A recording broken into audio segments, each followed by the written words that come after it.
এই ভিডিওটিতে আমরা 265 পেজে পর্ষদের যে কোশ্চেনটি আছে সেটি নিয়ে আলোচনা করব।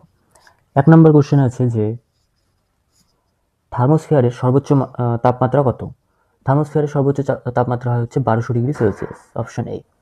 2 নম্বরে আছে হচ্ছে স্থিতিশীল উন্নয়নের জন্য কোন জ্বালানির ব্যবহার আবশ্যিক? সেটা হবে হচ্ছে জলবিদ্যুৎ। 3 নম্বর কোশ্চেনে আছে পিভি বনাম পি লেখচিত্রের প্রকৃতি কি? সেটি কি হয়? এরকম দেখতে হয়, এ পাশে পি, এই পাশে হচ্ছে পিভি। তাহলে সেটা কি পি অক্ষের সমান্তরাল হয়, অর্থাৎ অপশন এ হবে সঠিক উত্তর। 4 নম্বরে কোশ্চেন আছে যে 2 মোল এনএকে জলের সঙ্গে বিক্রিয়া ঘটালে উৎপন্ন H2 গ্যাসের এসটিপিতে আয়তন কত হবে? এবার Na প্লাস H2O তে কি উৎপন্ন হয়? সেটা উৎপন্ন হয় হচ্ছে NaOH প্লাস হচ্ছে হাইড্রোজেন গ্যাস। এবার এটাকে যদি আমরা সমতা বিধান করি তাহলে দাঁড়াচ্ছে হচ্ছে H2, এখানে একটা H, যদি এখানে 2 দিয়ে দিই তাহলে দাঁড়াচ্ছে হচ্ছে এখানে একটা 2, তাহলে এখানে একটা 2, তাহলে হাইড্রোজেন হচ্ছে দুটো, চারটে, 2 দুগুণে 4টে, অক্সিজেন দুটো, সোডিয়াম দুটো। তাহলে বলেছে কি 2 মোল এনএকে জলের সঙ্গে, অর্থাৎ 2 মোল এনএকে, এখানে 2 মোলই আছে, জলের সঙ্গে বিক্রিয়া ঘটালে উৎপন্ন H2 গ্যাসের এসটিপিতে আয়তন কত হবে?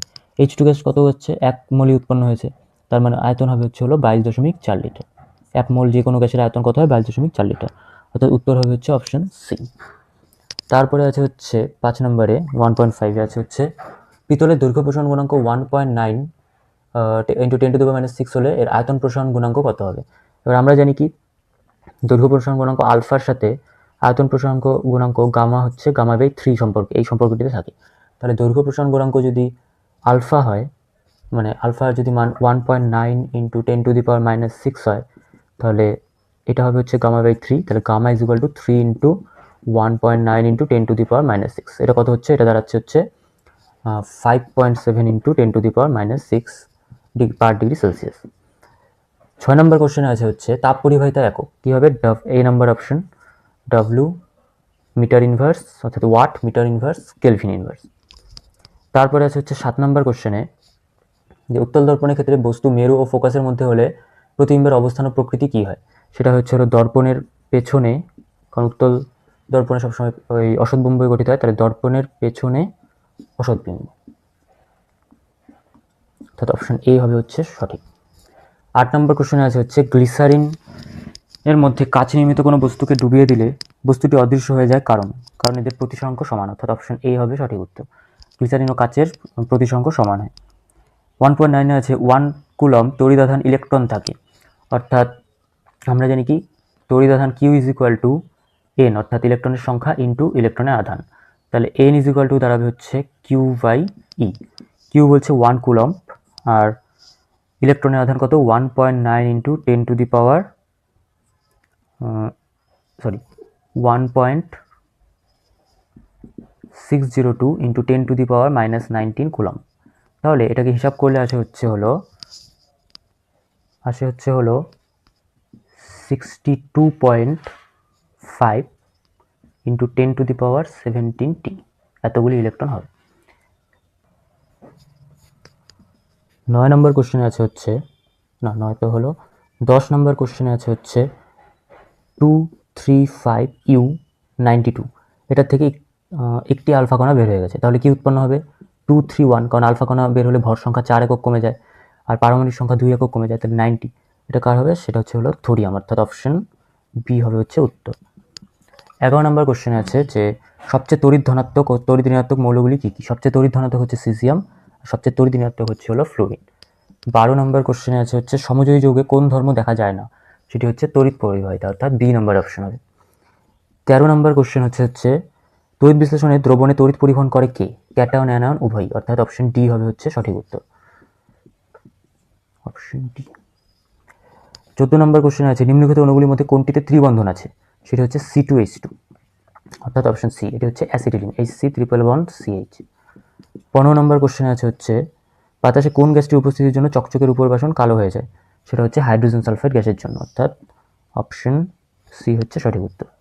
এবার 2 কোশ্চেনে আছে হচ্ছে 2.1 আছে ইউভি রশ্মি প্রবাহে ক্লোরোফ্লোরোকার্বন থেকে নির্গত কোন পরমাণুটি ওজোন গ্যাসকে অক্সিজেনে বিয়োজিত করে? সেটি হচ্ছে ক্লোরিন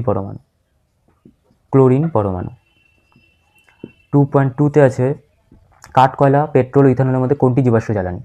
পেট্রোল হচ্ছে জীবাশ্ম জ্বালানি। যদি শুধু কয়লা বলতো তাহলে জীবাশ্ম জ্বালানি হতো, কিন্তু এটা হচ্ছে কাঠ কয়লা, অর্থাৎ এটি জীবাশ্ম জ্বালানি নয়, কারণ এটি মাটির নিচ থেকে পাওয়া যায় না।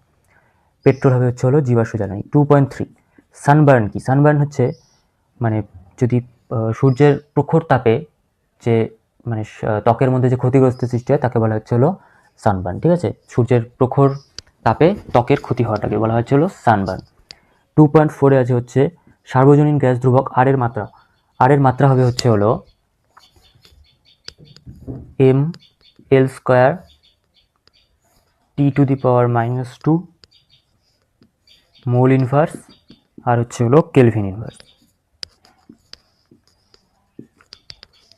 2.5 আছে হচ্ছে না, এটারই একটা অথবা কোশ্চেন আছে 2.4 সেটা হচ্ছে লিটার অ্যাটমসফিয়ার এককে আর এর মান কত? সেটি হচ্ছে 0.082 লিটার এটিএম, 0.082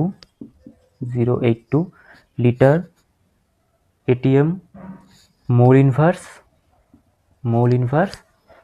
আর হলো কেলভিন ইনভার্স। মোল ইনভার্স আর হলো কেলভিন ইনভার্স। 2.5 আছে হচ্ছে সেলসিয়াস স্কেলে তাপমার দৈর্ঘ্য প্রসারণ গুণাঙ্ক যদি 17 ইন্টু অর্থাৎ আলফা সি বলা আছে হচ্ছে 17 ইন্টু 10⁻⁻6 ডিগ্রি সেলসিয়াস, তাহলে আলফা এফ কত হবে? আমরা জানি alpha F is equal to 5/9 into alpha C, অর্থাৎ কত হবে? 5/9 ইন্টু 17 ইন্টু 10⁻⁻6, অর্থাৎ এর মানটা দাঁড়াচ্ছে হচ্ছে total 9.44 into 10⁻⁻6 degree Fahrenheit inverse. এখন আর সেলসিয়াস ইনভার্স থাকবে না, এখন হয়ে যাবে কি ডিগ্রি ফারেনহাইট ইনভার্স। ঠিক আছে,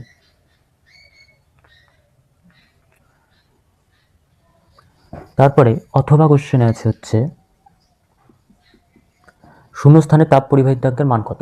সেটি হলো 0। 2.6 আছে হচ্ছে এক মাধ্যম থেকে অন্য মাধ্যমে প্রবেশের ফলে আলোর কোন ধর্মের অপরিবর্তিত থাকে? সেটি হলো কম্পাঙ্ক। 2.7 হলো না, 2.6 আবার অথবা কোশ্চেনে আছে হচ্ছে দিনের বেলায় আকাশ নীল দেখায় কোন ধর্মের জন্য? বিক্ষেপণ। এবার হচ্ছে 2.7 রোধের মাত্রা হয় হলো ml² T⁻³ I⁻²। এর বার করার নিয়মটা হলো R = V/I। তাহলে ভির মাত্রা আমরা কি জানি? ভোল্ট, যেহেতু বিভব বলতে আমরা কি বোঝাই? বিভব বলতে এর মাত্রা দ্বারা হচ্ছে ml² T⁻³ I⁻1। এখন এটাকে যদি আবার I দিয়ে ভাগ করি তাহলে আসে কি ml² T⁻³ I⁻²। ঠিক আছে, এবার হচ্ছে 2.8 আছে হচ্ছে 2.3 অথবা 2.7 আবার অথবা আছে 2.7 অথবা আছে ভোল্ট অ্যাম্পিয়ার কোন ভৌত রাশি একক? সেটি হচ্ছে ক্ষমতার একক, তড়িৎ ক্ষমতার একক। কারণ P = কি জানি? VI, তাহলে ভোল্ট অ্যাম্পিয়ার, সেটা হচ্ছে তড়িৎ ক্ষমতার একক। এবার হচ্ছে 2.8 এটাতে আছে ফিউজ তার মূল বর্তনীর সঙ্গে কোন সমবায়ে যুক্ত থাকে? সেটা হচ্ছে শ্রেণী সমবায়। আর গৃহস্থালির যন্ত্রপাতি কোন সমবায়ে যুক্ত থাকে? সেটা হচ্ছে সমান্তরাল সমবায়। 2.9 আছে হচ্ছে দুটি অঅহমীয় পরিবাহীর উদাহরণ। একটা হচ্ছে জার্মেনিয়াম ও হলো সিলিকন। 2.10 ওয়াট ঘন্টা কোন ভৌত রাশির একক? সেটি হবে হচ্ছে কার্যের। কারণ আমরা কি জানি? P = W/T, তাহলে W = হবে কি PT। এবার W হচ্ছে কার্যের একক, P হলো ক্ষমতার একক, আর T হচ্ছে সময়ের একক। তাহলে ওয়াট, P ক্ষমতার একক ওয়াট, সময়ের একক হচ্ছে ঘন্টা। ঠিক আছে, 2.11 এটা হলো বাম স্তম্ভ ডান স্তম্ভ। তাহলে 2.11.1 আচ্ছা, অ্যাসিটিক অ্যাসিড কী হবে? মৃদু তড়িৎ বিশ্লেষ্য। 2.11.2 কাচ হবে হলো তড়িৎ অপরিবাহী।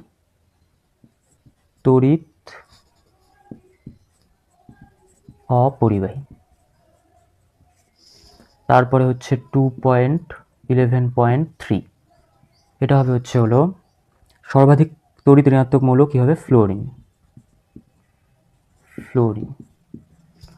আর 2.11.4 হবে হচ্ছে একটি অভিজাত মৌল, সেটা হবে, এখানে দেওয়া আছে ক্রিস্টন, আসলে হবে ক্রিপ্টন। ঠিক আছে, অভিজাত মৌল বলতে বোঝায় নিষ্ক্রিয় গ্যাসগুলিকে অভিজাত মৌল বলা হয়। ঠিক আছে, ক্রিপ্টন। তারপরে হচ্ছে হলো আসি হচ্ছে 2.12-এ। 2.12-এ আছে ফ্লুরিন, আয়োডিন, ব্রোমিন, ক্লোরিন ক্রমহ্রাসমান তড়িৎ ঋণাত্মকতা, অর্থাৎ বড় থেকে ছোট তড়িৎ ঋণাত্মকতায়। তাহলে সবচেয়ে বেশি কে তড়িৎ ঋণাত্মক? ফ্লুরিন, তারপরে ক্লোরিন, তারপরে ব্রোমিন, তারপরে হচ্ছে iodine. Fluorine greater than chlorine, greater than bromine, greater than iodine, ক্রমহ্রাসমান অর্থাৎ বড় থেকে ছোট। 2.13-এ আছে হচ্ছে দীর্ঘ পর্যায় শ্রেণী কোন শ্রেণীতে গ্যাসীয়, তরল এবং কঠিন তিনটি ভৌত অবস্থায় মৌলই বর্তমান? সেটি হবে হচ্ছে গ্রুপ 17 বা শ্রেণী 17। এখানে হচ্ছে ফ্লুরিন আর ক্লোরিন হচ্ছে গ্যাসীয়, ব্রোমিন হচ্ছে তরল, আয়োডিন আর অ্যাস্টাটিন হচ্ছে কঠিন পদার্থ। ঠিক আছে। 2.14 তড়িৎ বিশ্লেষণ পদ্ধতিতে অশুদ্ধ কপার ধাতুর পরিশোধনে কোন তড়িৎদ্বারে ভর বৃদ্ধি পায়? সেটি হচ্ছে ক্যাথোডে, কারণ ক্যাথোডে বিশুদ্ধ তড়িৎ কপার ধাতুটা জমা হতে থাকে। 2.15-এ আছে 2.14-এর একটি অথবা আছে,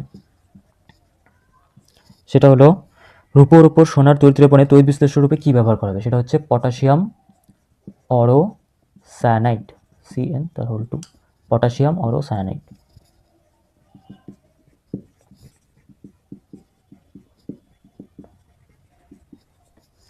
তারপরে কোশ্চেন 2.15, সেটা আছে হচ্ছে অ্যামোনিয়া থেকে উৎপন্ন একটি জৈব সারের নাম, সেটি হচ্ছে ইউরিয়া।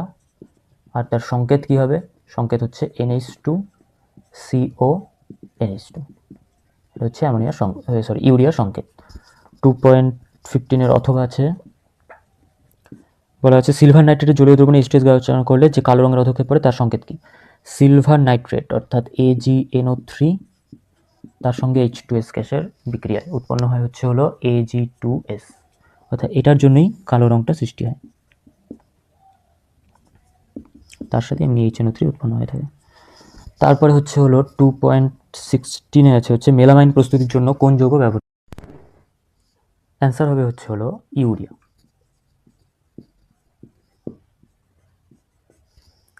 তারপরে কোশ্চেন আছে হচ্ছে 2.17 আছে C2H6 সংকেত দ্বারা যে দুটি ভিন্ন কার্যকরীমূলক যুক্ত জৈব যৌগ চিহ্নিত করা যায় তাদের নাম কি? 2.17 আছে হচ্ছে C2H6O, একটা যৌগ তৈরি করা যাবে হচ্ছে CH3CH2OH, আর অপর যৌগটি তৈরি করা যাবে হচ্ছে CH3OCH3। এটার নাম হচ্ছে হলো ইথাইল অ্যালকোহল বা ইথানল, আর এটা হচ্ছে হলো মিথক্সিমিথেন বা ডাইমিথাইল ইথার। তারপরে হচ্ছে এলপিজি এর মূল উপাদানের গঠন সংকেত লেখো। এলপিজি এর মূল উপাদানটি হচ্ছে হলো 2.17। এলপিজি এর মুখ্য উপাদানটি হচ্ছে হলো বিউটেন, এর সংকেত হচ্ছে হলো CH3CH2CH2CH3। লাস্ট কোশ্চেন 2.18 আছে হচ্ছে 1122 টেট্রাব্রোমো ইথেনের গঠন সংকেত। এটির সংকেত হবে হচ্ছে দুটো কার্বন, টেট্রাব্রোমো যেহেতু তাহলে 4টি ব্রোমিন আর হচ্ছে ইথেন। তাহলে কি হলো সংকেতটা? 11, এটা যদি 1 নম্বর, এটা যদি 2 নম্বর কার্বন হয়, 1122 টেট্রাব্রোমো ইথেন, এটি হচ্ছে হলো এই যৌগটির সংকেত। তাহলে এখানে ভিডিওটি শেষ হচ্ছে। ভিডিওটি ভালো লাগলে লাইক করে দিও, সাবস্ক্রাইব করে দিও চ্যানেলটি, আর ভালো মতো পড়াশোনা করো, সামনেই মাধ্যমিক পরীক্ষা চলে এসেছে।